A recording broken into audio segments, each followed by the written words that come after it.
This is stainless steel. It is not gold. It is not platinum. It is basically the same family of metal used in sinks, cutlery, and hospital equipment, and yet somehow put that steel into the right shape, stamp the right logo on the dial, and suddenly the price jumps into the stratosphere. That is the luxury watch market in one sentence. A watch can cost a brand maybe around 10% to 20% of its retail price to produce, then sell for many times more once you add marketing, dealer margins, and something even more valuable than materials: mythology. A lot of people buy timepieces to tell time. The rich often buy them to tell everyone else who they are. And nowhere is that contradiction more obvious than in luxury watches. Let us break it down. A standard high-end third-party movement, like an ETA-style movement, can cost around $100 to $200. A finely finished stainless steel case might be $80 to $200. A sapphire crystal adds another $20 to $50. Even if you start stacking those pieces together, you're still nowhere near the final sticker price. That is because the movement, case, and crystal are only the beginning. Once the watch enters the luxury ecosystem, the price starts absorbing everything else: branding, advertising, distribution, boutique overhead, packaging, sponsorships, celebrity campaigns, and the massive cut taken by authorized dealers. So when a watch retails for $8,000, the physical product may only account for roughly $1,200 of that price. The rest is not steel and gears. It is status, control, and scarcity. This is why luxury watch pricing feels almost imaginary. If a brand uses an in-house movement, that changes the equation, but not in a simple way.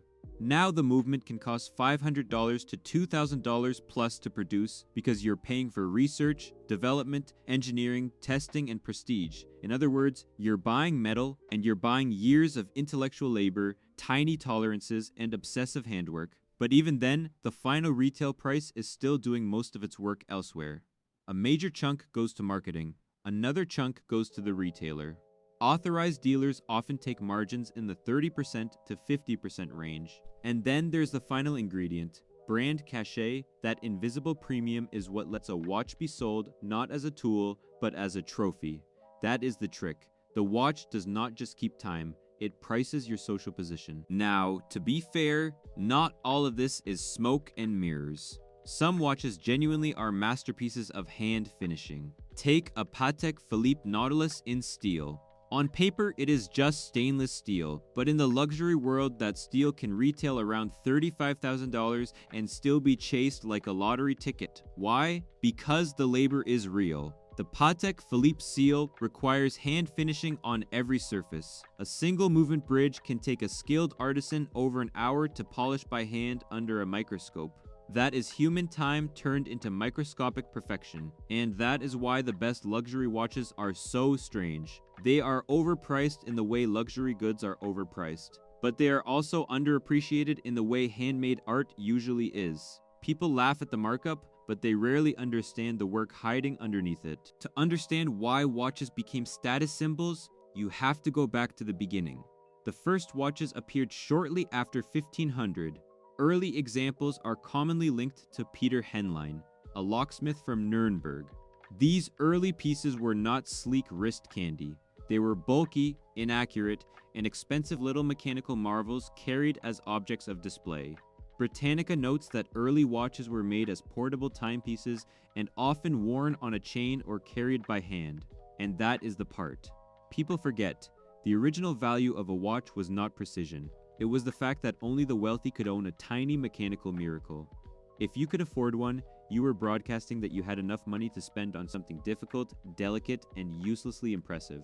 That is luxury in its purest form. By the late 1600s, pocket watches had become the ultimate gentleman's accessory.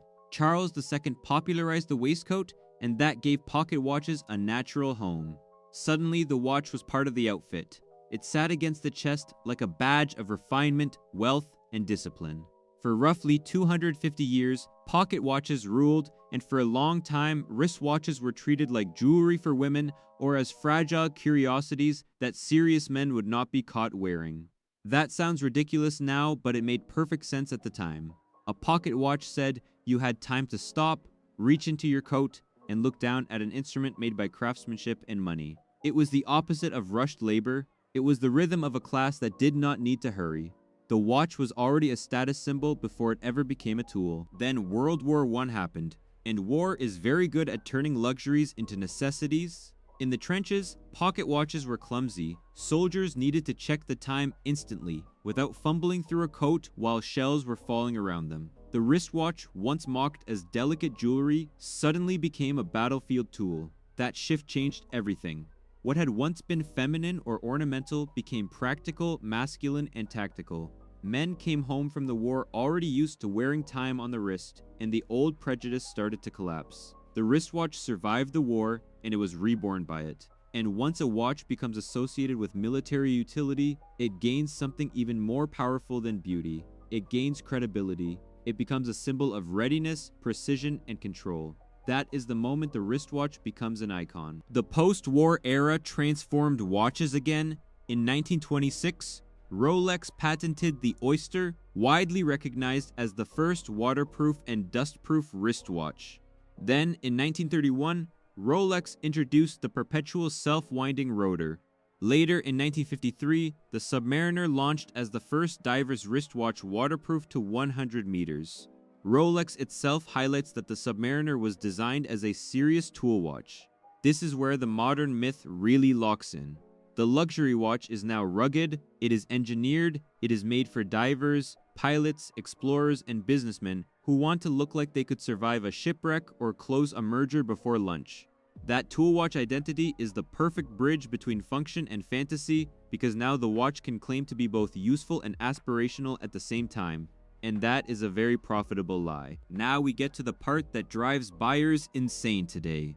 A lot of the most sought-after watches are auditioned for. You walk into an authorized dealer and you're not really a customer yet. You are just some kind of a candidate. There is no friendly little sign that says, "Welcome, please buy the watch you came for." Instead, you get the luxury version of a credit score interview. Have you bought before? Have you spent enough on less desirable models? Do you already look loyal enough to deserve access? That is the waitlist game. It is just as much about supply as it is about behavior. The market teaches people to grovel politely, to accept being allocated a watch, and to treat access as a privilege rather than a transaction.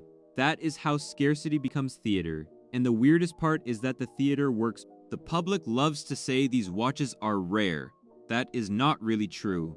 Rolex, for example, is estimated to produce around 1 million watches a year, which is hardly the output of a tiny artisanal atelier hiding in the Alps. Yet the experience for buyers still feels like starvation in a sea of steel. That is because scarcity is about how many watches you can actually get. So the brand creates a world where demand is always slightly ahead of supply, and the result is a permanent sense of exclusion. You want the watch because it is beautiful and because other people cannot easily have it. Luxury turns availability itself into a feature. That is why a common steel sports watch can feel more exclusive than a much more expensive gem set piece. The market is selling frustration. And where there is frustration, there is money. That is where the gray market steps in.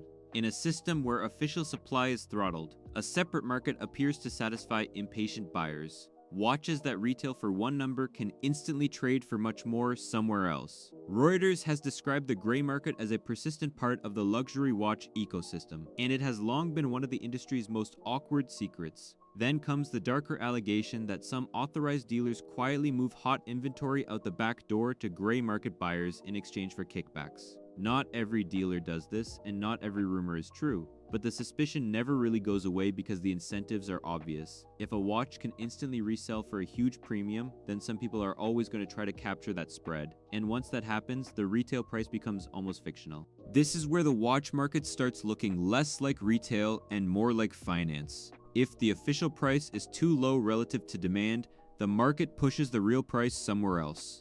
That is why so many watches trade above retail on the secondary market, and why the whole system starts to resemble a controlled bubble with emotional attachment attached. Some people buy to wear, some buy to flip, some buy because they think the watch is basically a portable asset, and in that environment, a watch becomes part accessory, part investment, part social signal.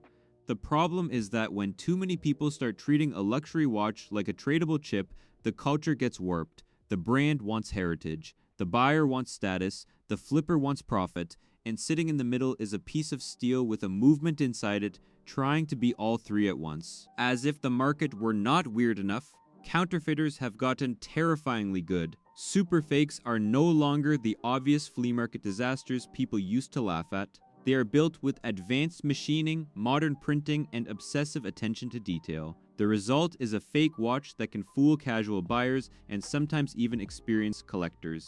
That is a market problem. US Customs and Border Protection has kept seizing massive volumes of counterfeit luxury goods, including watches and jewelry, and in 2025 reporting showed large counterfeit watch and jewelry seizures in Louisville and elsewhere, with seized shipments valued in the millions or tens of millions of dollars depending on the bust. So now the luxury watch market has three layers of tension at once: artificial scarcity, speculative resale, and counterfeit risk.